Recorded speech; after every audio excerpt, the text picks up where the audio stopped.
Ini Rick. Dia tidak mahu dirakam hari ini, tetapi awak menekan main sekali lagi dan kini dia berjalan melintasi dataran berpaya dengan berhati-hati melangkah di atas bonggol tanah. Sebelah kaki tiba-tiba tenggelam ke dalam bubur lembut. Rick tersentak dan kaki yang sebelah lagi mengikutinya. Kerak di bawah kakinya pecah dan Rick berada sedalam lutut di dalam cecair likat yang mendesis dengan buih dan melekat pada kakinya seperti gam. Naluri memberitahunya untuk mencapai dan membebaskan diri. Rick tersentak dengan tajam, cuba melangkah ke hadapan, tetapi dengan setiap pergerakan, jisim likat itu menariknya lebih ketat. Dia merasakan pasir berderak di buku lalinya dan seolah-olah seseorang memegang kakinya dari bawah. Semuanya menyerupai adegan dari filem di mana Wira itu hilang dengan kepala dahulu, meninggalkan topinya terapung di permukaan. Tetapi itu lebih kepada mitos. Pasir jelus bukanlah lubang tanpa dasar. Ia adalah pasir biasa yang telah terkena air dari bawah. Ia mengisi ruang antara butiran dan mengganggu kepaduan, menyebabkan campuran itu bertindak seperti cecair pekat. Apabila seseorang melangkah, mereka menyesakkan air, membentuk rongga padat di sekeliling kaki seperti cawan sedutan. Walau bagaimanapun, campuran itu sendiri biasanya lebih padat daripada badan. Ini bermakna anda tidak boleh lemas sepenuhnya. Tetapi tersekat untuk masa yang lama adalah mudah. Rick menyedari bahawa sia-sia untuk bergelut. Dia terpaku, menarik nafas dan melihat sekeliling. Gundukan rumput kecil dan beberapa dahan kelihatan di sisi. Jika ada peluang untuk keluar, ia ada di sana. Tetapi pertama, dia perlu berhenti tenggelam lebih dalam. Rick mengeluarkan beg galasnya dan meletakkannya di dadanya. Perlahan-lahan bersandar, meregangkan tangannya. Kini dia meregang seperti tapak Sulaiman. Dia merasakan badannya berhenti tenggelam. Dengan berat badannya diagihkan secara meluas, tekanan pada pasir berkurangan dan campuran itu tidak tenggelam dengan cepat. Rick kekal dalam posisi ini dan mula menggerakkan kaki pertamanya. Dia tidak menariknya, tetapi perlahan-lahan mengayunkannya, memutarkan pinggulnya, membolehkan air kembali ke ruang di antara butiran pasir. Selepas seminit, cawan sedutan menjadi lemah dan kakinya mula meluncur. Sedikit lagi dan kakinya keluar. Rick mengalihkan berat badannya, membebaskan kakinya yang sebelah lagi dengan cara yang sama dan, tanpa bangun, berpaling menghadap gundukan itu. Dia tidak perlu merangkak jauh, kira-kira 3 meter.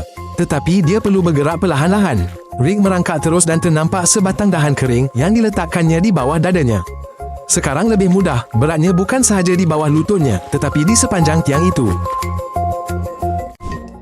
Rick terjumpa jaket di dalam beg galasnya.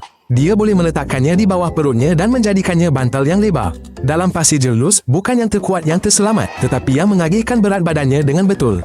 Nasib baik, bantuan tiba. Seorang gadis dari pantai melemparkan tali kepada Rick. Kini penting untuk menariknya secara mendatar, bukan ke atas. Adalah penting untuk menanggalkan kasurnya di tanah kering. Jika tidak, kakinya boleh tersekat lebih teruk. Haiwan lebih kerap lemas dalam situasi ini. Mereka lebih berat dan tidak tahu bagaimana untuk berbaring dan mengagihkan berat badan mereka. Mereka hanya menekan ke bawah dengan kuku mereka sehingga tenggelam sedalam dada.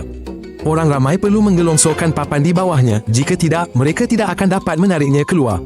Perangkap sedemikian sentiasa berhampiran air, muara sungai, pantai dan paya. Hampir tidak pernah di padang pasir. Tanpa air, pasir melekat dengan baik. Tetapi apabila butiran pasir hilang cengkaman akibat air, semuanya berubah. Perkara yang paling penting adalah untuk mengelakkan pergerakan secara tiba-tiba.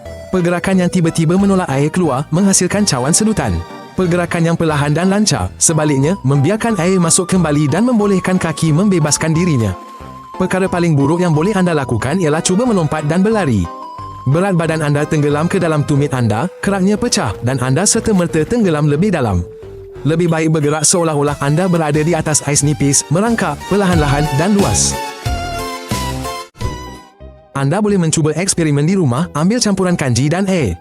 Jika anda mengetuknya, ia akan menjadi pepejal. Jika anda menurunkan jari anda secara perlahan-lahan, ia akan tenggelam. Pasir jelus tidak begitu, tetapi prinsipnya adalah serupa. Rick naik ke darat. Pakaiannya berat, pasir berderak di setiap poket. Dia menggigil. Sekarang perkara yang paling penting ialah menanggalkan semua yang basah, memanaskan badan, minum air manis dan berehat. Kerana risiko terbesar selepas menyelamat bukanlah pasir, tetapi hipotermia, kekejangan dan kelemahan. Dalam filem, pasir jelus adalah kematian yang dahsyat. Dalam kehidupan sebenar, ia adalah perangkap yang anda boleh fahami dan peluang untuk melarikan diri adalah sangat tinggi. Perkara utama ialah jangan panik dan langgan saluran Rick.